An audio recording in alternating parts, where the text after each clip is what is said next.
Nessa live a gente vai entrevistar, né, a Sabrina. Tem compartilhado e ela tem ajudado muitas pessoas. Nós vamos falar hoje sobre transtorno bipolar, na visão de um paciente. Então a Sabrina tem diagnóstico de transtorno bipolar e eu convidei ela para falar como é o diagnóstico, as peculiaridades do tratamento e da vida dela, e espero que essa live possa ajudar você, possa ajudar o maior número de pessoas possível, tá bom?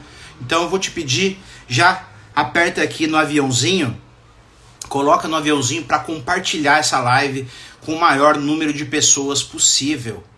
Então, pessoas que precisam de ajuda, pessoas que são interessadas nesse tema, que é saúde mental, para que a gente possa ajudar sempre o maior número de pessoas. Clica aqui, ó, nesse aviãozinho e compartilha essa live, tá? Então, vou chamar a Sabrina. E aí, Sabrina? Oi, tudo bem? Boa noite. Tudo bem, graças Boa a Deus. noite.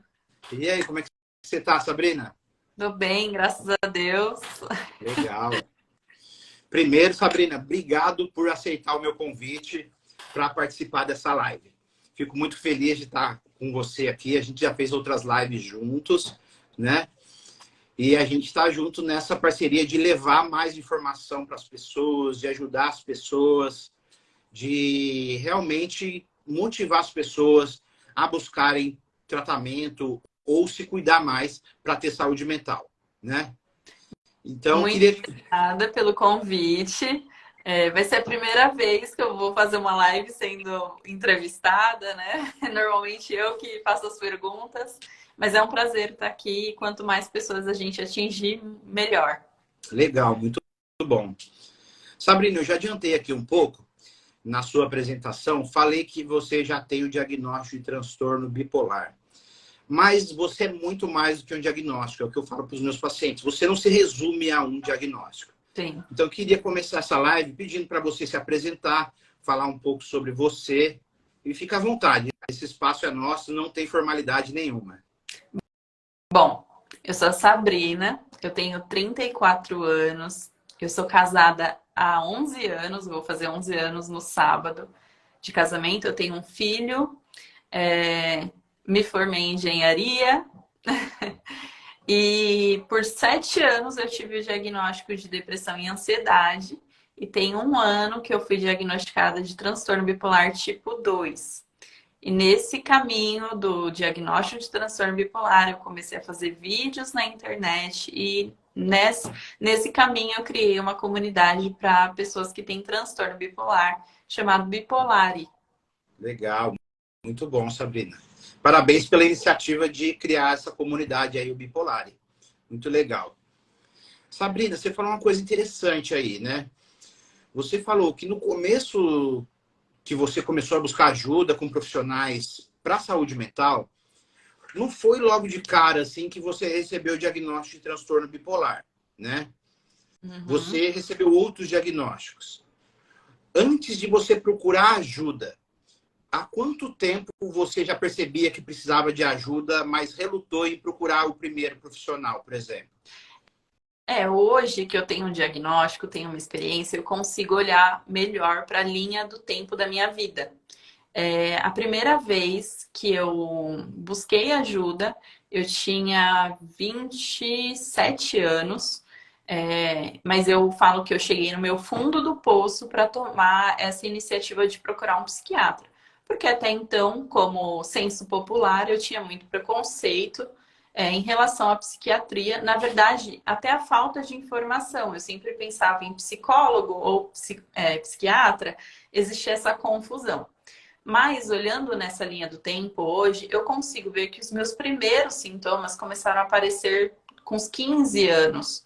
Eu já era bem depressiva, tinha momentos de muita energia, como qualquer adolescente, mas eu tinha momentos de depressão. Eu ficava uma semana na cama. Eu lembro da minha mãe olhando para mim e falar: filha, eu não estou entendendo, por que que você tá assim?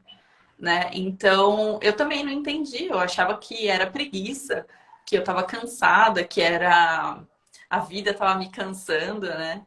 Então, hoje, olhando essa perspectiva da minha vida lá do passado, eu vejo que eu tinha esse problema tive esse problema por muito tempo e até que eu cheguei nesse fundo do poço, porque conforme a gente vai avançando na idade, as responsabilidades vão aumentando. Então, eu vi que toda a pressão chegou um momento que eu explodi. E nessa explosão, eu cheguei a um psiquiatra pela primeira vez. Aham. Ah, você falou que começou a sentir uma alteração com 15 anos, né? Até um dia que você explodiu e resolveu procurar um psiquiatra. Aí, dos 15 até quando? Até os 27 que Em 7, você foi 12 convivendo com sintomas por 12 anos aí.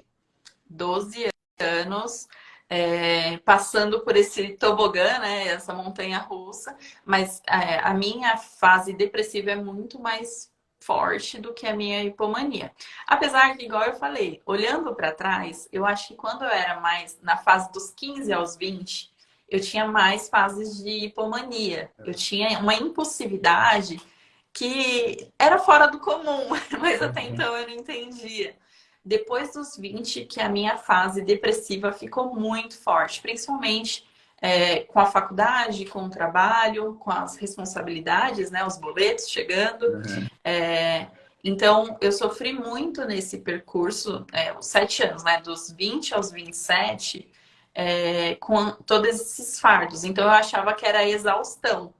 Então, eu Uhum. ficava uma semana na cama, eu faltava muito no trabalho, eu não conseguia ser constante. Eu ia obrigada porque trabalho, né? Então, eu ia arrastando. Até que chegou um ponto que realmente ficou insustentável para mim. Com 27 anos foi onde eu tive as primeiras crises fortes de ansiedade, eu tive apagões, eu não lembrava meu nome, foi bem complexo esse momento. Aham. Foi meu E aí, primeiro afastamento do trabalho também. sei, pela saúde mental, foi aí aos 27 anos. Sim, eu nunca tinha sido. Eu trabalho desde os 15 anos. Eu nunca tinha tido um afastamento. é, eu não lembro de ter um atestado de afastamento.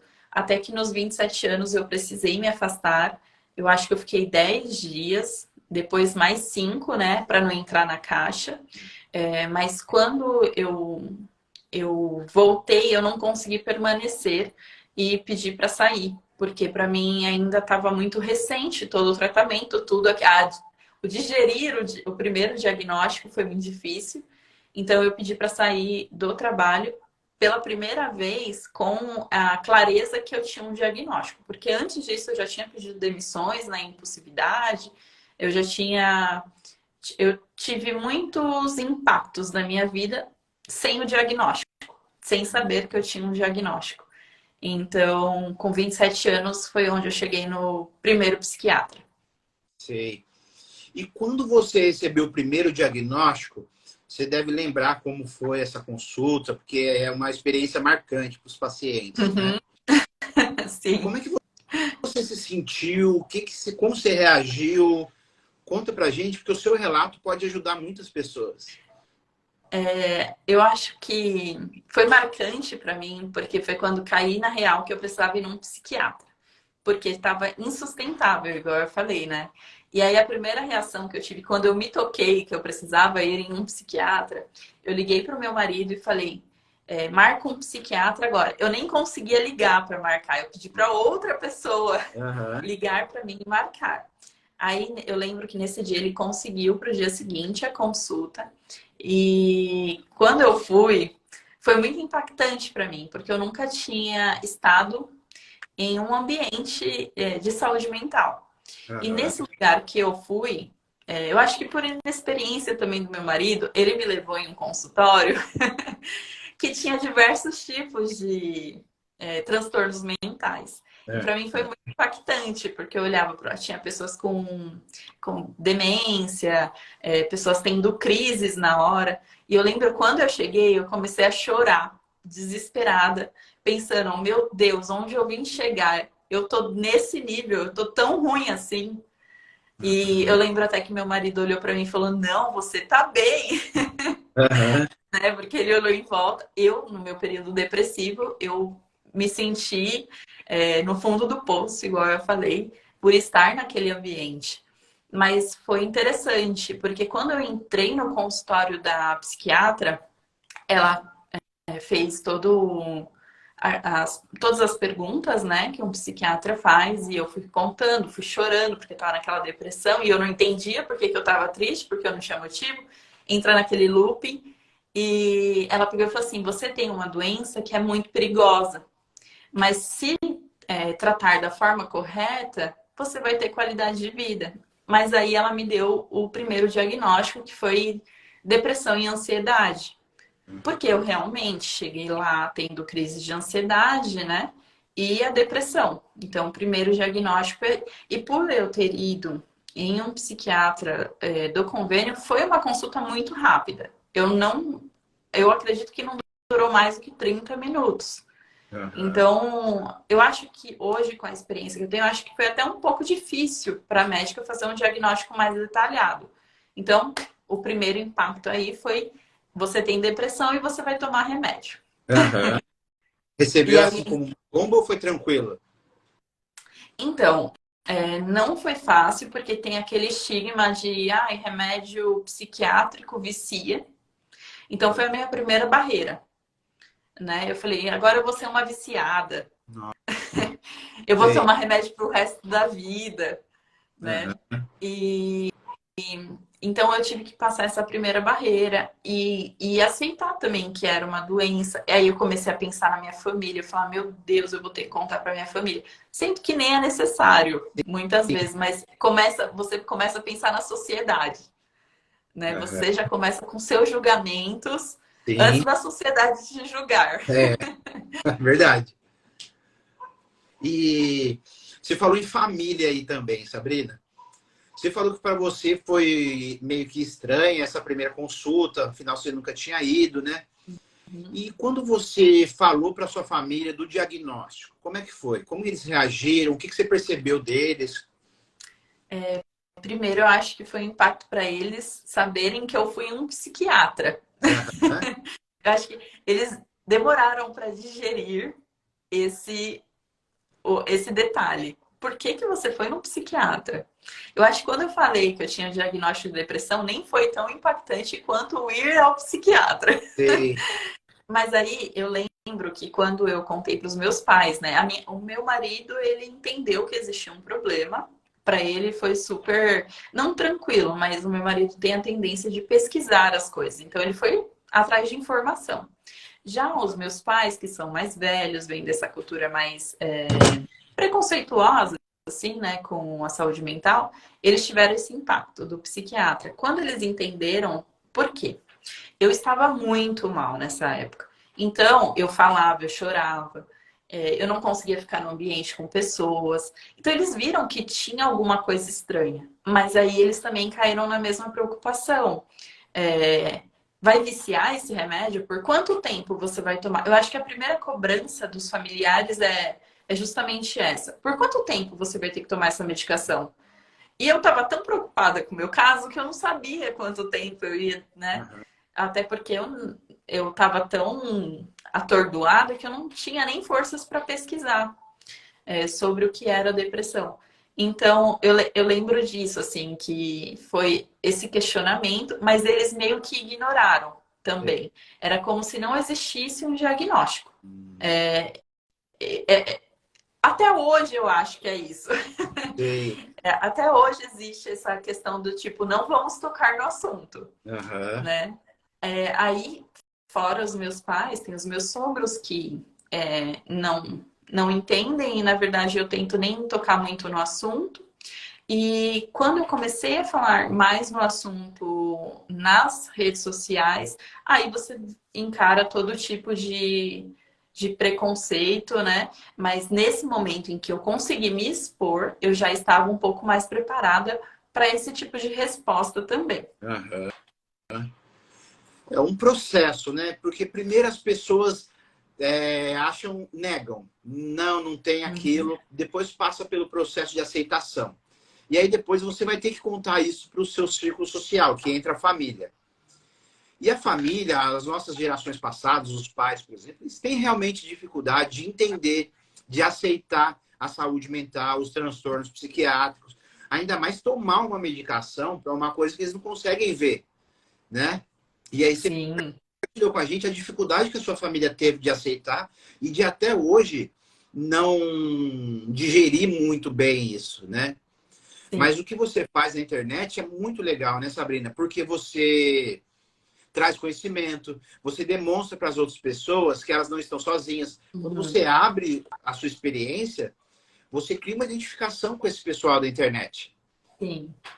né? E eu vejo que é um público carente mesmo. A gente é difícil conversar com quem não tem. Sim. Então, nesse movimento, né, que eu acabei criando de forma acidental, Aham. eu vejo que quando você divide com uma pessoa que tem o transtorno, é muito diferente a recepção, porque eles entendem a nossa dor, eles sabem que muitas vezes é sem motivo, porque muitas vezes quando a gente conta para os de fora, eles acham que tem um motivo Sim. para aquela tristeza. Ah, não, pensa positivo, né? E quando você entra num grupo que tem o mesmo problema, não só o transtorno bipolar, tem muita gente que tem border também no grupo, Aham. e outros transtornos associados, eles entendem melhor essas oscilações, tanto a mania e os prejuízos dela, quanto a depressão e como a gente fica. Então é muito bom ter um espaço assim, onde a gente consegue conversar, e isso é motivador para mim também, para o meu tratamento. Fez toda a diferença, me deu um propósito. Legal. O... Sabrina, assim, você falou que trouxe algumas dificuldades para sua vida, alguns problemas que você enfrentou, né? Uhum. Tem como você falar mais um pouquinho assim dos problemas que você enfrentou para o pessoal perceber, por exemplo, na esfera de trabalho, na esfera acadêmica, nos relacionamentos familiares, casamento, filho, relação filho e pai, que danos que a saúde mental te trouxe quando você não estava ainda em tratamento, para motivar o pessoal a buscar ajuda. Hoje eu vejo quão prejudicial foi estar sem tratamento, sem diagnóstico e depois diagnóstico errado e tal. Bom, acadêmico. Era muito difícil para mim no período depressivo estar no mesmo ambiente de outras pessoas. Então eu faltava muito. Eu faltava muito. E quando eu ia, eu estava dispersa. Eu tinha pouca concentração, eu ficava sonolenta. Então eu ouvia muitas piadas sobre isso também. A engenharia tem uma demanda maior de concentração, então eu sofri muito, eu achava que eu era burra, porque eu não conseguia me adaptar. Várias vezes eu tranquei a faculdade, porque aquela carga era muito pesada para mim. No meu fundo do poço, que eu falo que foi em 2015, eu precisei trancar, porque eu esqueci o meu nome na prova. E aquilo me deixou tão mal que, igual eu falei, eu me sentia incapaz. É, eu não conseguia criar relacionamentos duradouros porque eu trancava muito a faculdade, então eu nunca permanecia na mesma turma. E além de trancar, eu mudava de faculdade, porque eu Nossa, queria sair daquele ambiente, é, porque eu achava que aquilo me fazia mal, né? sei. E olhando para trás, eu tinha a mesma atitude quando eu tinha 15 anos. Eu sofria muito para ir para escola. Quando eu chegava lá, eu dormia. Faltei muito. E também, olhando na perspectiva de amizades, hoje eu posso contar nos dedos quem eu tenho amizade de infância. Aham. Não porque eles não gostavam de mim, ou sei lá, era porque eu realmente não conseguia manter o contato, porque tinha épocas que eu não queria falar com ninguém e eu me incomodava com isso. Ser cobrado na amizade é horrível pra mim. Porque fala, nossa, você sumiu, você não gosta mais de mim, aquilo era um fardo. Ainda mais sem ter o diagnóstico, você não sabia o que estava acontecendo, né? Eu achava que era a minha personalidade. Ah, eu não gosto de pessoas, né? Aham, Até por isso eu acabei me escondendo em uma profissão de exatas, que a gente é mais recluso, né? A aham, minha primeira formação é mecânica, então eu sempre fui mais fechada no mundo profissional. Eu sei. precisava conversar com as pessoas, eu tinha máquinas. Aham. Então, hoje olhando, eu vejo que muitas das escolhas que eu fiz estava relacionado aos problemas de saúde mental que eu tinha.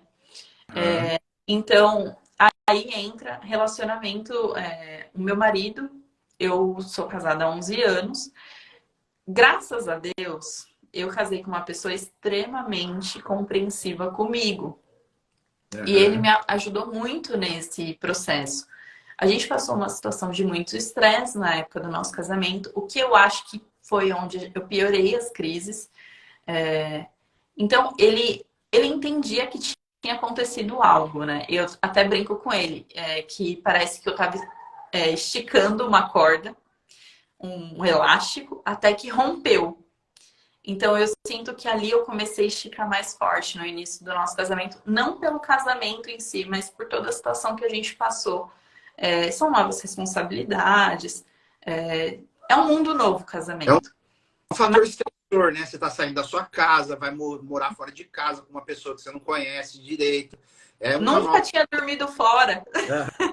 Aham. E aí chega numa realidade. Por mais que a gente tivesse uma sincronia muito boa, eu mudei a minha vida do dia para noite. Imagina isso no meu cérebro. É um bug, né? Nossa, é uma pressão assim. Igual eu falei, eu não tinha dormido fora, nunca, né? Nada assim. Então, chegar no outro dia e falar: Meu Deus, tem uma pessoa do meu lado. Foi um choque. Mas eu acho que o relacionamento mais duradouro que eu tive foi o meu casamento, é o meu casamento, é o meu lugar de segurança. Eu sei que se eu chegar em casa, eu vou estar segura no momento que for. Então, quando eu olho isso hoje, eu vejo que é possível sim manter relacionamentos. Aham. Quando eu vejo o meu relacionamento. Hoje eu me esforço mais com amizades, porque eu sei que eu tenho um problema. Então, Aham. depois do tratamento, eu vi que a minha percepção mudou para várias coisas que antes eu achava que era personalidade. Eu falava, Sim. por eu falar, é o meu jeito, então eu deixava pra lá, Aham. né? Então, afetou muito as decisões, igual eu falei, na minha vida, não ter o diagnóstico. Aham. E aí você recebeu o diagnóstico, começou o tratamento e foi tudo bem, um mar de rosas? Não. Eu tava até conversando com meu marido sobre isso hoje, que eu tive o primeiro diagnóstico de depressão e ansiedade, o que hoje eu vejo que é meio que um padrão, porque as pessoas procuram em fases depressivas. Porém, como eu acho que a maioria de quem passa em psiquiatra não mantém o mesmo psiquiatra no decorrer do tratamento, a primeira psiquiatra que eu fui, ela não conseguiu ver a minha linha do tempo. Aham. Então não teve a chance de mudar esse diagnóstico. E nenhum médico é Deus também para adivinhar Sim. tudo que acontece na vida, ainda mais que a gente não sabe levar a informação que o médico precisa muitas vezes. Então, eu cheguei nesse tratamento de transtorno bipolar, não, de depressão e ansiedade. Eu lembro que a minha primeira medicação foi terrível para mim. Me deixou além de lenta. Eu, eu fiquei, como eu posso falar? Eu fiquei extremamente com o intestino solto, então eu não conseguia sair de casa. Nossa. Então foi muito. Aí eu lembro que eu fiquei eu acho que 2 semanas com essa medicação e eu vi que eu não tinha qualidade de vida com aquilo. Aham. E aí foi feita a segunda troca. Aí eu fui, eu acho que para fluoxetina. E aí eu fiquei na fluoxetina. Aí eu achava que estava engrenando. Mas aí, quando eu voltava para um ambiente de trabalho, um ambiente de pressão, eu entrava de novo em depressão. Uhum. E assim foi por 7 anos que eu fiquei nesse diagnóstico. Sim. Quando eu fiquei grávida, por quê?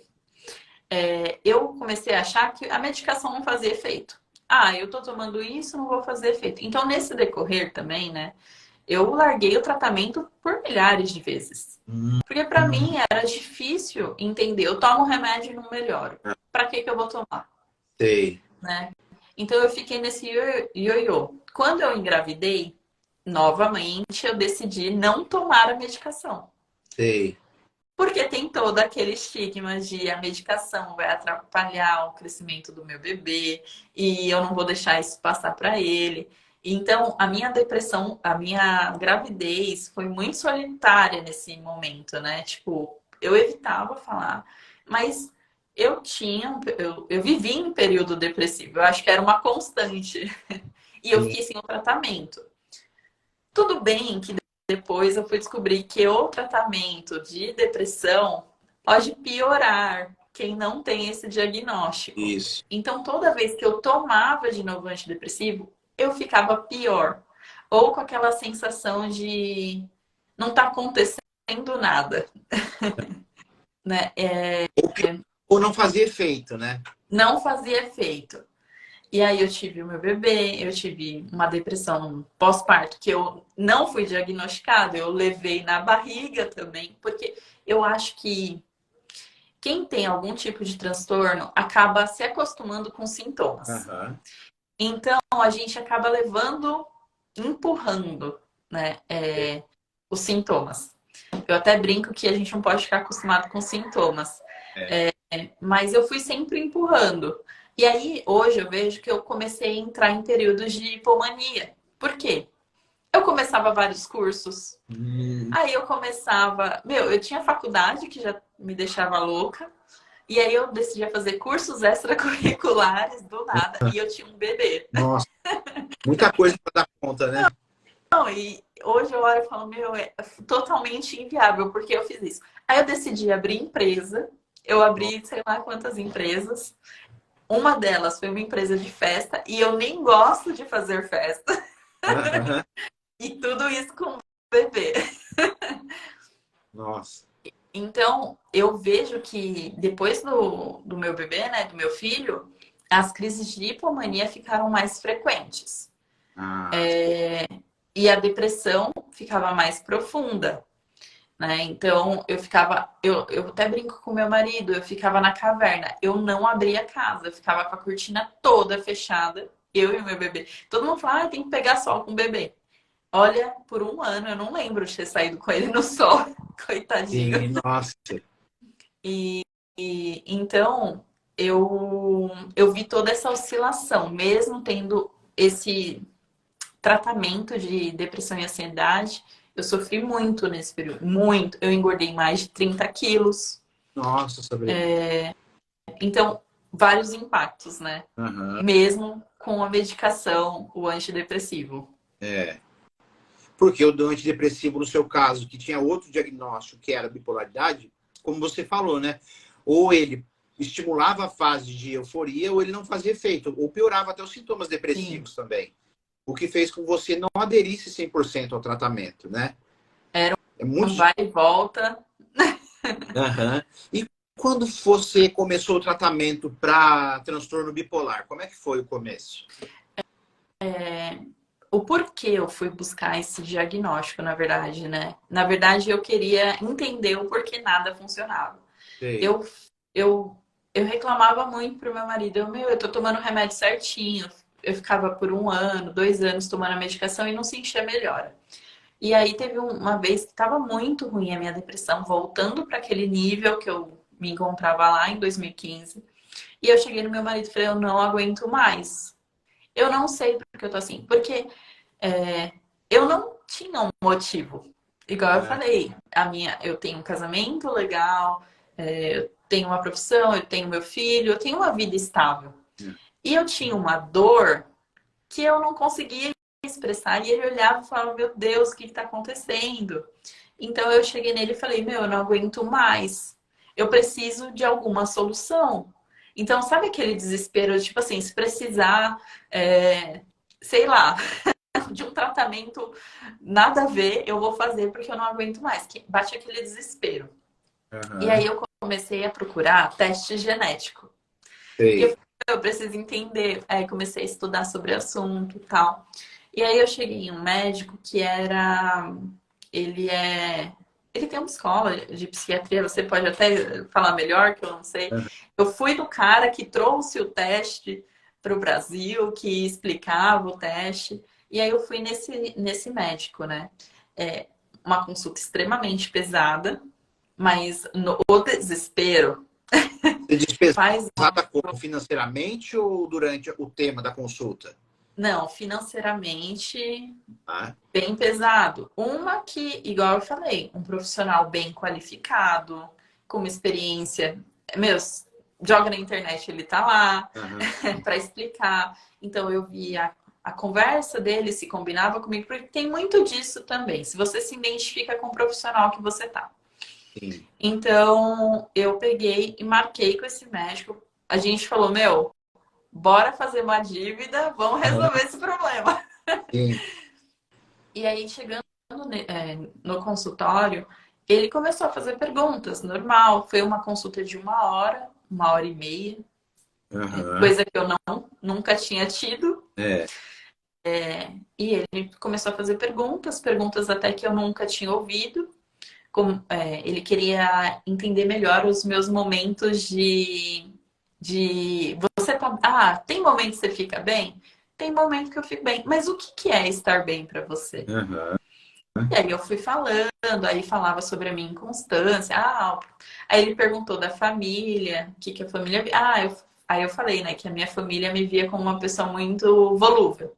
Às vezes eu estava empolgada para tudo, às vezes eu não estava empolgada para nada. Eu acho que nessa ele deu um já clique, matou, né? aham, Eu preenchi os requisitos.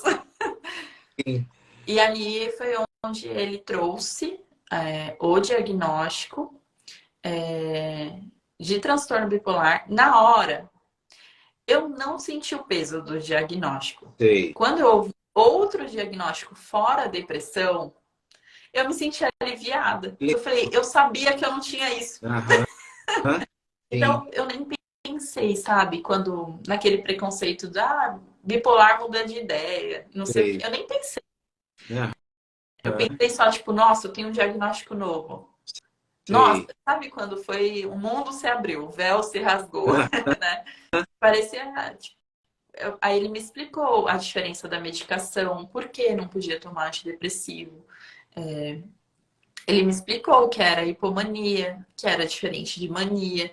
Aí eu comecei a ver a linha do tempo, igual eu falei, né? sim, E a outra parte diferente, ele me explicou a medicação, o que era, como atuava.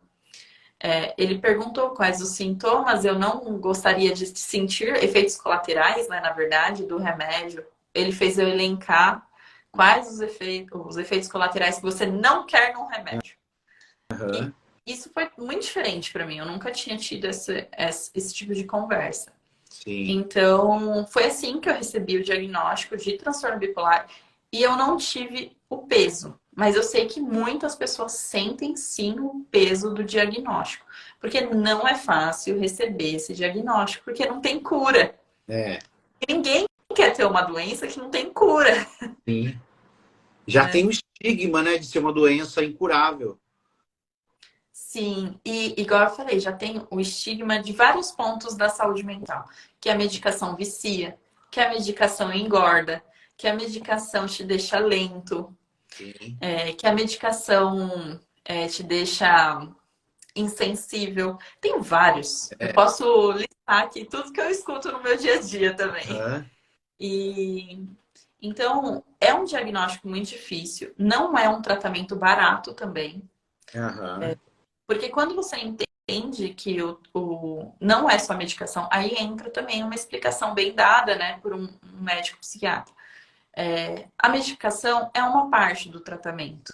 sim, Então, você vê que não é só medicação, diferente como as pessoas acham, né? Que, eu vou tomar medicação, tem que ficar subindo a dose. é, Então, é muito mais do que isso.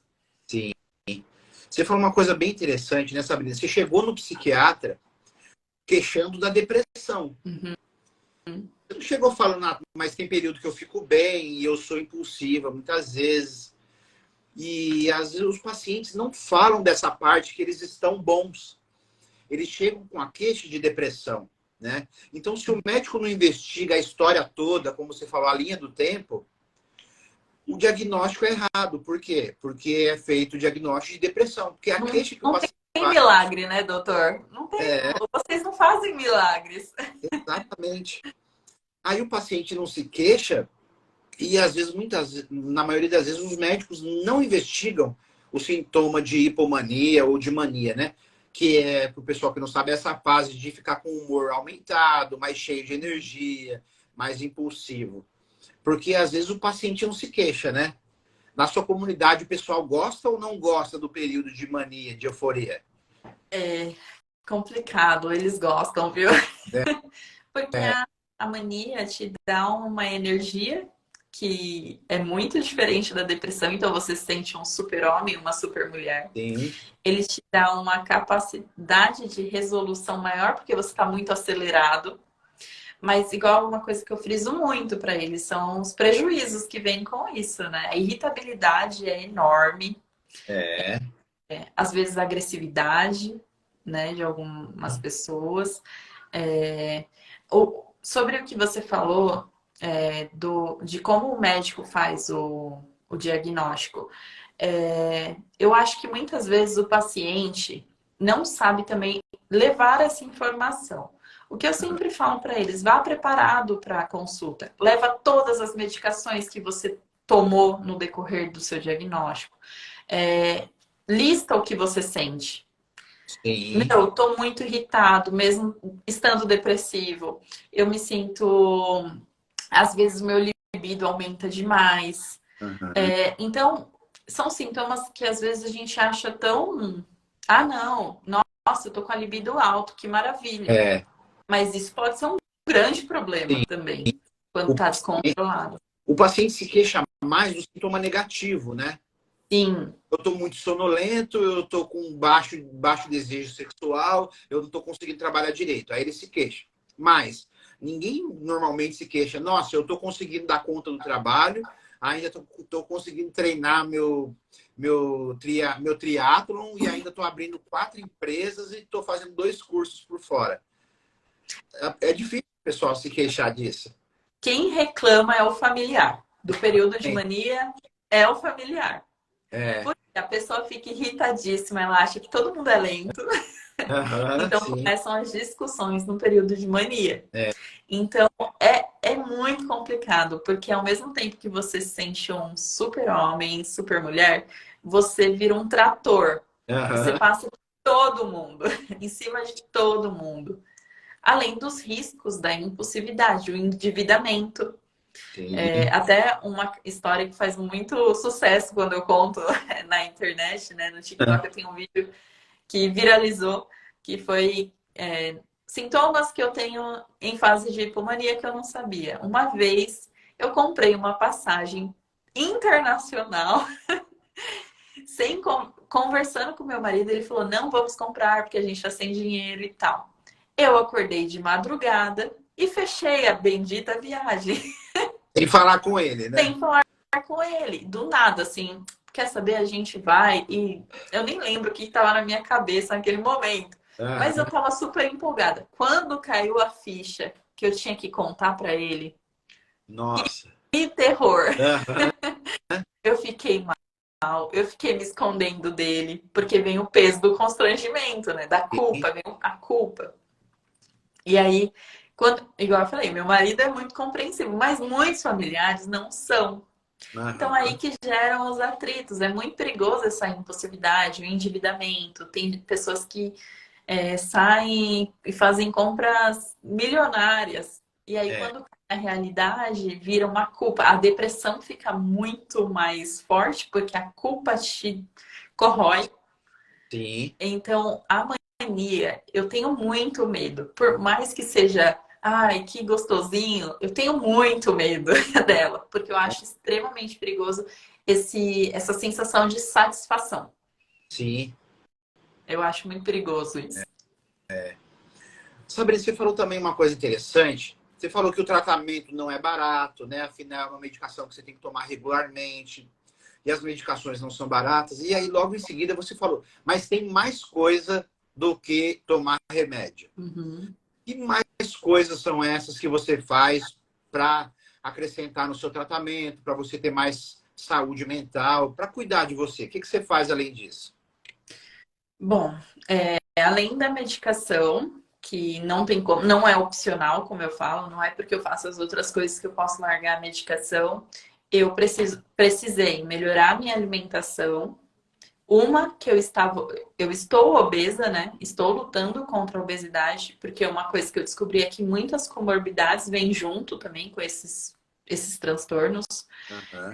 Então, eu tô numa luta contra a obesidade, eu tive que melhorar a alimentação, eu tive que melhorar a minha rotina de exercício físico, eu precisava me movimentar. Eu vi essa necessidade, até para melhorar, né? Tanto o transtorno bipolar quanto a obesidade. Sim. Eu precisava tomar sol. Para mim, o sol foi muito importante. Eu não tinha na minha rotina. Hoje, para mim, é obrigatório. E sono. Sei. Sono é algo que eu brigo muito. Aham. Mas sono é uma das minhas pernas que é a pior, é a primeira que se quebrar para mim eu fico mal, mesmo tomando a medicação. Sim. Não, não é fácil. Todo dia eu luto. Tem dia que eu consigo, tem dia que eu não consigo. Nesse 1 ano que eu tenho o diagnóstico, eu brigo com a minha constância. Eu tenho que ser consistente e é difícil. Foi algo que eu fui construindo aí nesse período de 1 ano. Hoje eu posso falar que eu tô mais consistente, tanto na alimentação quanto no exercício físico. Como eu falei, eu tenho dificuldade com a questão do sono. Aham. E aí o outro que é a terapia. Aham.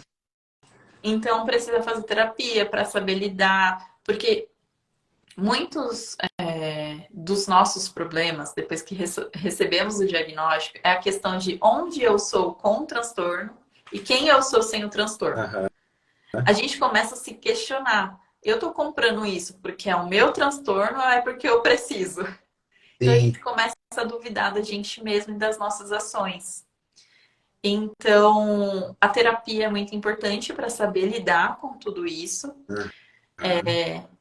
Não é fácil ser constante nisso também. É, Então, uma briga diária com a constância, sim. com a consistência. E é justamente isso que vai fazer a diferença, né? A constância nos hábitos saudáveis que você adquiriu. Sim. Você fazia atividade física antes de receber o diagnóstico? Não, só fazia quando eu estava em mania. Mas como eu tenho hipomania, a minha hipomania, ela demora anos para aparecer. Então Sei. era tipo assim, uma semana eu estava em hipomania, eu ia para academia todos os dias, de madrugada. Eu ia Nossa. 2 horas da manhã. Olha, Aham. né? Sim. E passava isso, meu, eu ficava 1 ano sem fazer exercício, caminhar. Nossa, a minha resistência era péssima. Então, eu não fazia nada. E eu só engordava, engordava. E eu achava que, ai, não, eu não como, mas eu não como tudo isso. Aham. Sim. E a gente arruma desculpas, né, pra estar naquela situação. Então, hoje, por mais que seja difícil, igual eu falei, se eu sempre penso um dia de cada vez. Então, hoje eu fui, meu, consegui. No dia seguinte eu não fui, eu penso, amanhã eu vou conseguir. Aham. Aí amanhã. Então, eu fui construindo assim. Ah, Sei. alimentação. Eu não tirei tudo e fiquei fazendo dieta restritiva. Não, eu fui tirando aos pouquinhos. Tirei refrigerante, aí depois tirei embutidos. E tudo Aham. muito aos pouquinhos eu fui fazendo, porque tem esse choque também, né? A gente já tem uma pressão desse transtorno. Aí você vai lá e põe uma dieta restritiva. Aí põe exaustivamente, todo dia eu tenho que ir na academia. Não, calma, né? Aham. Então eu fui Sim. aprendendo isso. Legal. O que você acha que é importante as pessoas saberem, Sabrina, para pequenas dicas ou orientações que você dá aí, que você colocou na sua vida em prática, para o pessoal que não consegue ter constância? O que você faz de prático para te ajudar nisso? A ter constância na alimentação melhor ou no exercício, por exemplo? Bom, eu eu faço um rastreio do que eu tô sentindo no dia. Então, primeiro, quando eu acordo, eu já começo. Como eu me sinto hoje? Eu tô Aham. bem, eu vou comer. Aí eu começo. Ah, qual é a primeira coisa do dia que eu vou fazer? Tomar sol. Aí eu abro todas as cortinas da minha casa. Aham. E aí eu vou me alimentar. O que que eu vou comer? Melhor ainda, hoje eu faço uma coisa melhor. Eu faço o planejamento da minha alimentação. Então eu faço marmitinhas. Aham. Ótimo. Então eu preparo tudo no final de semana. E aí eu coloco para a semana ficar mais organizada o meu planejamento alimentar. Aham. Eu passei a colocar despertador do horário que eu preciso deitar. Ah, Então, legal. quando eu não deito, eu vou lá no meu checklist e falo, fiz besteira. Ei. Então, eu comecei a pontuar coisas que eu erro, que eu acerto. Então, eu faço um rastreio aí do meu dia, né? O que que eu tô fazendo? Por quê? Quando eu sinto que vai ocorrer alguma oscilação, porque hoje eu já consigo identificar onde eu tô indo, se é para cima ou para baixo. Eu olho esse meu rastreio e falo aqui que eu pisei na bola. Então, isso está me Sei. afetando hoje. Então, eu consigo identificar essas coisas. Então, é muito importante você olhar o seu dia e falar o que que aconteceu aqui? O que que eu fiz? Eu acho que isso é primordial. Aí Legal. tem o planejamento alimentar. Aí entra a medicação, horário de medicação. Você tem que ter um horário fixo para não esquecer. Aham. Porque se, eu vou tomar em qualquer horário, o que eu acho que nem pode, né? Não. Tomar em. Não é. Não é indicado. Mas às vezes Ah, a pessoa não se planeja. Eu vi que realmente a gente precisa se planejar, viu? Para ter rotina, o é, planejamento é é verdade. fundamental. Sim. Então, essas são as coisas assim que eu faço. E Legal. outra, não me cobrar, porque eu não consegui fazer também. Ah, Uma coisa que eu coloco, tipo, eu não vou me cobrar, mas no dia seguinte eu tenho que fazer. Eu sei. não vou ficar me culpando, mas no dia seguinte eu vou fazer. Aham. Chegou no dia seguinte, não fiz, eu vou fazer no dia seguinte. Então eu falo que eu criei um mantra na minha cabeça de que Ah, minha rotina é o meu remédio. E se eu ótimo. Legal. tomo o meu remédio, eu vou passar mal. Aham. Então, esse é o meu mantra. Rotina, remédio, rotina, remédio. Então, quando eu saio fora dela, eu, de fato, sei que eu vou ter as minhas oscilações. Nossa, Sabrina, é demais isso que você falou. Gostei muito. Tem a autossugestão mental, né? Você falar para você, não, a minha rotina é o meu remédio. Então você se Uhum. mobiliza para isso. A rotina de fazer marmitas para a semana. Corre menos risco de você escorregar na alimentação, você economiza tempo durante a semana, né? Sim. Financeiramente também Tem economiza, viu? mais essa vantagem, né? Claro, legal isso. A rotina do exercício que você falou. E uma coisa que eu gostei que você falou, Sabrina, é assim, eu não me culpo às vezes porque eu deixei de fazer alguma coisa, mas eu me cobro para no outro dia eu continuar fazendo. Sim, Se tratar assim com respeito, com empatia, né? De não se sentir acusado, porque a nossa mente já se acusa muito. Então, sim. puxa, eu não presto, eu faltei no exercício. Ah, eu sou imprestável, eu sou inútil. Não. É falar, tudo bem, eu deveria ter feito, mas não fiz. E daqui para frente, como eu vou agir? Não, amanhã eu vou acordar e vou seguir a minha rotina. Eu acho que esse é o segredo, sabe? É você também não ficar se julgando. Porque, igual eu falei, toda a sociedade já vai te julgar por várias coisas. Sim. Uma coisa que me perguntam muito, o que que eu faço para as pessoas me aceitarem? Aí eu falei, Aham. você não faz nada. Não tem como, né? Porque não dá para controlar o que os outros pensam sobre você, mas você pode controlar o que você pensa sobre você. Aham. Então, por mais às vezes que seja difícil, porque eu vejo que o cérebro fica nos boicotando. Eu tenho esse sentimento, assim. Mas é você reforçando toda hora. É que é rotina. Até o pensamento vira rotina. Porque você tem Aham. que se prender, né? Tipo, não, vai dar certo, vai dar certo. Porque eu vou comparar com uma pessoa que não tem diagnóstico nenhum. Nenhum. Eles Aham. também passam pelas mesmas dificuldades de criar rotina. Eles também engordam. Eles têm. Então, eu falo, não, eu sou uma pessoa normal. O Sim. que muda, eu tenho que tomar um estabilizador de humor. Aham. Assim como um diabético toma o seu remédio para diabetes. Todos os Então, eu dias. normalizar. Aham. Então eu normalizo o transtorno. Até por isso eu comecei a falar sobre isso nas mídias sociais. Porque eu acho Aham, que tem que normalizar. Como o TDAH fez com sucesso. Eles aham. normalizaram esse transtorno. É, tornaram algo mais aceitável, de tanto que se fala, né? As pessoas perderam o estigma. Hoje a gente fala mais, a gente faz mais diagnóstico, a gente não tem tanto preconceito quanto tinha antes. Não, agora é legal ter TDAH. Aham. Eu acho que até quem não tem quer se enquadrar, porque virou...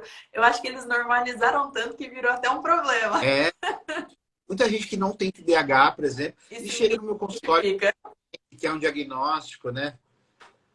É isso mesmo. Então, mas eu falo justamente do transtorno bipolar para a gente normalizar essa questão, porque eu acho que a aceitação vem com conhecimento. Aham. Você entender que não é nada demais. Você tem diabetes. Eu Aham. falo para a galera, meu, você tem diabetes, É. então cuide, tome seu remédio. Você não quer falar que tem transtorno bipolar? Tudo bem. Fala que Aham. você tem diabetes, você não pode É, comer doce. sim. Então, eu acho que é isso também, é tirar esse fardo, sabe? Igual eu tava Sim. conversando hoje com o meu grupo, falando que a gente tem que parar de receber esse diagnóstico como um peso, assim Aham. como um alívio. Porque, meu, tratando certo, por mais que seja difícil os efeitos colaterais, porque são, Sim. é um alívio porque essas oscilações que deixam a gente cheio de prejuízo, eu acho muito pior. Pelo menos eu tenho a sensação de que é muito pior o sintoma do transtorno Aham. do que o efeito colateral em si, tendo um bom tratamento, óbvio, né? Porque às vezes Verdade. o tratamento tá errado também. Sim. Hoje você falou aí da sua comunidade, né? Da onde surgiu essa ideia que você teve de falar, nossa, eu vou fazer uma comunidade para pessoas que têm diagnóstico de transtorno bipolar? Como foi isso? Então, foi sem querer. Quando eu recebi o diagnóstico, eu acho que eu entrei num período. Eu comecei a tomar lamotrigina, que hoje eu entendo que cuida do polo depressivo. Aham. Eu acho que quando eu comecei a tomar, ele me jogou numa mania. Sei. E aí, na hora, eu fiz um vídeo e joguei no TikTok. Fiz Aham. um vídeo falando, eu tive um diagnóstico errado e tal. E esse vídeo meu viralizou na época. Sim. Então, eu comecei a receber vários relatos. Mas conforme o meu tratamento foi passando, eu fui estabilizando, eu também fui entender como era importante aquilo. Porque eu também não sabia. Então, Aham. as histórias que eu ouvia nesse vídeo mesmo que viralizou, eu falei, nossa, que legal, eu posso encontrar meus amigos aqui Aham. e conversar sobre isso. Então, eu comecei a fazer vídeos no TikTok. Mas olha que engraçado, curioso. Eu, por mais que estava em hipomania, talvez, quando eu gravei o vídeo, igual eu falei, não sei, né? Porque às vezes é difícil diferenciar. Eu fui muito racional para não pôr no Instagram. Ah, Eu pus no TikTok porque não teria ninguém que eu conhecia lá. Foi a sei. primeira coisa que eu pensei, peraí, eu vou falar numa plataforma que eu sei que não tem ninguém. Aham. Eu não fui pro Instagram, que tinha familiar, amigo, conhecido. Sei. Então, no TikTok, eu fui fazendo vários vídeos. E nisso foi chegando várias histórias até mim. Eu fui conversando com muitas pessoas. E aí, isso vem também uma grande pressão. Porque a gente recebe vários tipos de, além de histórias que podem ser gatilhos para mim, há muito hater, comentários indesejados. Então eu tive que aprender a lidar com isso. Então foi todo um processo também, fazendo os vídeos. Aí eu coloquei um limite para mim. Quando eu tiver 10 mil seguidores no TikTok, eu vou para o Instagram. Então eu dou o próximo passo. Então aí eu dei o próximo passo e fui para o Instagram. Então eu Sei. comecei no Instagram, é muito recente a minha conta. Aí, qual foi o meu próximo passo? Criar a comunidade. Então, eu tenho uma comunidade no Facebook, que foi a primeira que eu criei, porque eu recebia muitas dúvidas. E eu não sou da área da saúde. Eu sou uma paciente, uma coisa que eu sempre reforço. Eu sou uma paciente, eu sou alguém que também está aprendendo a conviver. A diferença é que eu sei, eu sinto as mesmas dores. E aí eu vi a necessidade de ter mais pessoas trazendo informação, dividindo histórias. E aí eu comecei a comunidade bipolar no Facebook. No Facebook, eu senti a necessidade de ter o WhatsApp, porque às vezes a pessoa tá sentindo aquilo e quer escrever na hora. Muitas vezes não tem Facebook. Então foi criado o primeiro grupo de WhatsApp, onde a pessoa tá com, tô depressiva. Aí a pessoa conta no grupo, vai os outros apoiarem aquela pessoa, acolherem. Então eles perguntam sobre medicações, eles compartilham sobre efeitos colaterais, eles desabafam, contam as histórias, assim como motivam também, né? Porque vem histórias bem pesadas, o que é natural, porque essas oscilações, né, têm prejuízos durante a vida, então. E aí todo mundo vai se acolhendo nessa comunidade. Aí a gente foi para o terceiro passo, o quarto passo, sei lá. Eu criei um grupo para desafios no grupo bipolar. Então a gente fica se desafiando, vamos fazer exercício, vamos nos alimentar melhor. Então foi toda uma construção dessa comunidade. Ainda estou também aprendendo junto com a galera sobre como lidar com essa comunidade. Tem sido muito motivador para mim, também virou um propósito que me motiva também no tratamento. E eu vejo que muitos deles também abraçaram essa ideia. E isso faz com que eles também se dediquem a dar apoio àqueles que estão lá. Então, um vai empurrando o outro. É uma rede de apoio, né? Que é tão importante para a gente ter saúde mental. Às vezes as pessoas não encontram esse apoio na família, no trabalho, ou às vezes as pessoas são sozinhas. Então, em ter relacionamento, principalmente com alguém que entende o que você está passando, que compartilha a mesma dor que você, é um alívio, é um escape para o seu sofrimento, né? E você tem um monte de gente que passa pela mesma coisa, deve ser uma experiência interessante o seu grupo mesmo. Sim, porque muitos deles não conseguem conversar com a família. Ou eles se sentem julgados também quando conseguem se abrir. Então, quando eles vão para o grupo e falam, eu tô passando por esse sintoma, é normal? Igual eu tô vendo uma pergunta aqui da Thaís, que é do meu grupo.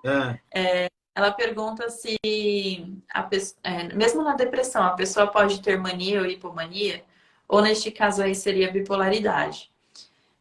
São essas perguntas que aparecem e a gente vai trocando. E, doutor, responde essa para ela. Então, vamos lá, assim, ó.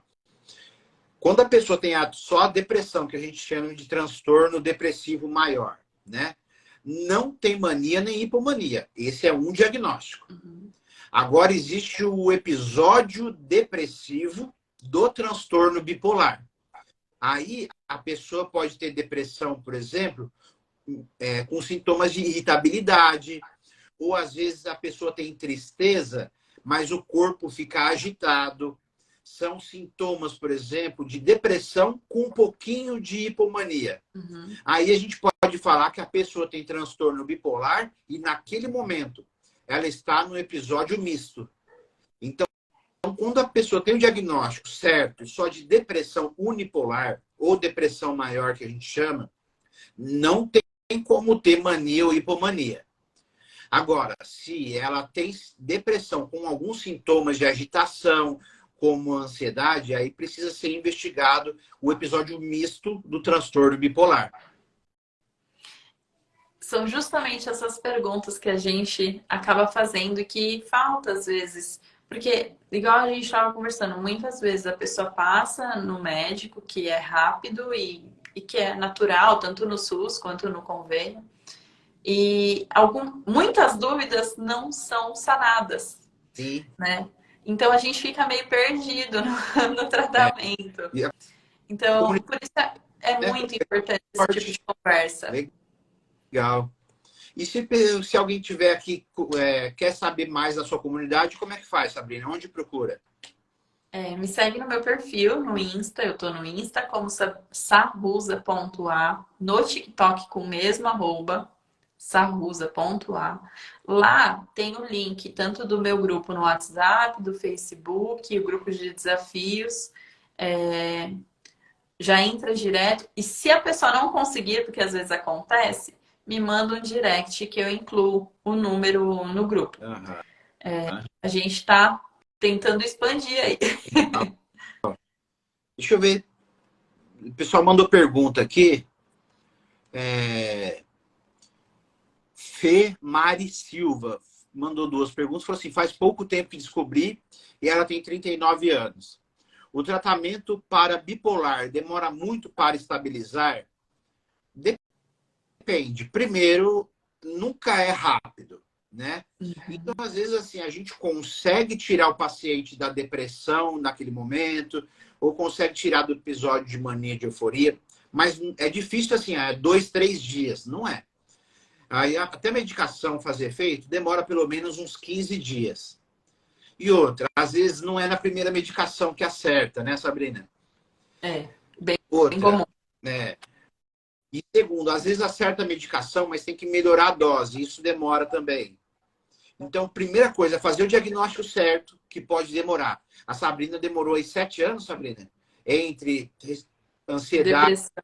e até receber o diagnóstico de bipolaridade. Isso. Então, receber o diagnóstico certo leva tempo. Segundo, acertar a medicação também leva tempo. E outra, mesmo com o diagnóstico certo, mesmo tomando a medicação, ainda é possível ter oscilação de humor. Não é algo assim. Porque falta a rotina. E mesmo que tenha rotina também, você só consegue diminuir, né? Não dá para falar assim, você nunca mais vai ter oscilação de humor, mesmo tomando remédio, Verdade. mesmo tendo rotina, mesmo com o diagnóstico correto, infelizmente. O diagnóstico melhora a chance de vida, né? Por exemplo, quem tem bipolaridade e não é tratado, tem chance de viver 10 anos a menos do que quem recebe o tratamento para bipolaridade. Quem não trata a bipolaridade tem chance maior de desenvolver demências.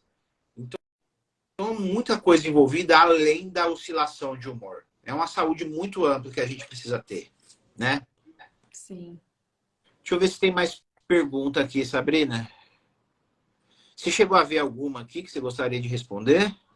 Eu não vi. Eu nem. Deixa eu ver se tem. Acho que não. Foi mais comentando Olha aqui. que legal. Li Souza falou assim, muito bacana compartilhar o seu caso, pois na internet tudo é lindo. A internet é um mar de rosas, né? No dia a dia, ó. E aí você falar sobre as suas dificuldades, cria uma identidade com as pessoas. Isso é muito legal. Aí, olha, ela falando aqui, passei pelo mesmo que você, tá vendo? E essa história se repete em quase todos os casos. Cada um à sua maneira. Uhum. Mas eles partilham da dificuldade de receber o diagnóstico, de acertar a medicação, da oscilação de humor, da impulsividade, da depressão no polo bipolar. Então, as pessoas se identificam, né, com o sofrimento que o outro tem. Sim. É muito comum mesmo as pessoas terem dúvidas sobre essa oscilação mesmo com o tratamento. Infelizmente, é comum. O que eu sempre friso para eles, aí você pode até me corrigir, doutor, é que as oscilações, elas são menos intensas. Sim, também. Eu ficava um mês em depressão, hoje eu fico 2 dias. Aham, E ainda fico funcional. Isso é sim. interessante. Por mais que eu esteja deprimida, eu ainda fico muito funcional. Aham, O que antes eu ficava. é. E além do que, né, Sabrina, você estar acompanhada regularmente por um psiquiatra, você não tem que esperar chegar no fundo do poço. Você consegue fazer um ajuste na dose da medicação ou um ajuste trocando a medicação antes de chegar no pior, na pior fase. Então não precisa, se você está em acompanhamento regular, você consegue ajustar a rota do tratamento antes. Isso é importante do acompanhamento. Certeza. Não fica só repetindo receita e só ver o médico uma vez no ano. Precisa ser constante, né? Uma coisa que eu vejo que é muito comum, a pessoa sofrer com efeito colateral e mesmo assim continuar com aquela medicação e achar que só existe aquela medicação. Sim. Por isso a importância de ter a consulta psiquiátrica, porque para relatar até os efeitos colaterais, porque a baixa adesão do tratamento é muito alta, porque os efeitos colaterais, dependendo da medicação, é pesado. Então é importante É. ir no médico psiquiatra para entender se aquele efeito colateral também dá para diminuir, né? Sim, porque se a pessoa tem muito efeito colateral, ninguém consegue tomar a medicação tendo efeito colateral. Né? É muito desagradável, é desconfortável. Isso que você falou que Apareceram, tem uma. apareceram mais perguntas Apareceu, aqui. já vamos chegar lá. Do pessoal ter acesso ao médico, de perguntar para o médico as possibilidades de tratamento, isso é importante. Ter vínculo com o teu médico, né? Uhum. Isso é muito importante. Vamos ver Difícil, se. importante. É, deixa eu ver se chegou aqui. Essa da Suelen, Tem uma acima também. Thaís. Para o tratamento, seria com estabilizador de humor? Thaís, o tratamento do transtorno bipolar obrigatoriamente tem que ter estabilizador de humor. Existem os clássicos e existem agora os antipsicóticos, mais modernos. Que se você for ler a bula, a maioria deles vão falar que só são antipsicóticos, mas eles também agem com estabilizador de humor. Então, ou o estabilizador de humor sozinho, ou em associação com algum antipsicótico, é a primeira linha para tratamento de transtorno bipolar, tá? Mas a gente tem que sempre pensar em estabilizar o humor, seja com um estabilizador de humor, ou seja com um antipsicótico. A linha de tratamento vai por aí. Perfeito. A Suelen falando assim, doutor, fala sobre o acompanhamento em consultório. Meu esposo toma medicamentos há anos e nunca mais voltou no médico. Na época, teve diagnóstico de transtorno de pânico, mas tem muito pico de irritabilidade. Então, assim, já teve uma visita antes, teve o diagnóstico. Importante continuar o tratamento. Se está tomando remédio e ainda continua com irritabilidade, precisa de ajuste. Precisa primeiro ver se o diagnóstico está certo. Mais para baixo, ela cita outros 2 sintomas: frustração e desânimo. Precisa ser investigado primeiro o diagnóstico, né? Por isso que é importante o acompanhamento. A gente precisa ver, como a Sabrina falou, de uma linha do tempo. Não é uma foto que a gente vê do paciente, a gente precisa ver um filme. O que já passou, os momentos de clímax, os momentos de depressão. Precisa ser analisada a história do paciente. E aí faz o diagnóstico correto, aí melhora a medicação. Por isso que é muito importante estar em acompanhamento. Não é ir numa vez, receber o diagnóstico e aí fica só trocando o remédio, a receita, não vê o médico e acha que está tudo bem. A gente não é o mesmo sempre. Tem um filósofo, né, grego que fala assim, ninguém entra no mesmo rio 2 vezes. Por quê? Porque a gente não é o mesmo todos os dias e o rio também não é o mesmo todos os dias. Então, às vezes é necessário ajustar a medicação, porque a gente muda, a nossa manifestação dos sintomas mudam, a nossa vida, o nosso entorno muda, o estresse aparece ou o estresse diminui. Por isso que é importante o acompanhamento. Perfeito. Sabrina, já passamos do horário combinado, estou roubando o seu tempo precioso em família, né? Mas agradeço demais a sua presença, adorei o nosso papo hoje. Espero que a gente tenha mais encontros aí pela frente. Com certeza. Vou deixar um espaço aí para você falar suas considerações finais, se despedir. Fica à vontade. Eu queria agradecer pelo convite. Eu acho muito importante esse tipo de diálogo com o paciente, para desmistificar aí várias coisas e mostrar que é normal, que há pessoas que sentem a mesma coisa. Eu acho que é importante também esse relacionamento psiquiatra-paciente, para a gente criar vínculo, entender também que o médico é ser humano, que a gente também tem os nossos problemas e a gente vai encontrando o meio termo aí entre nós.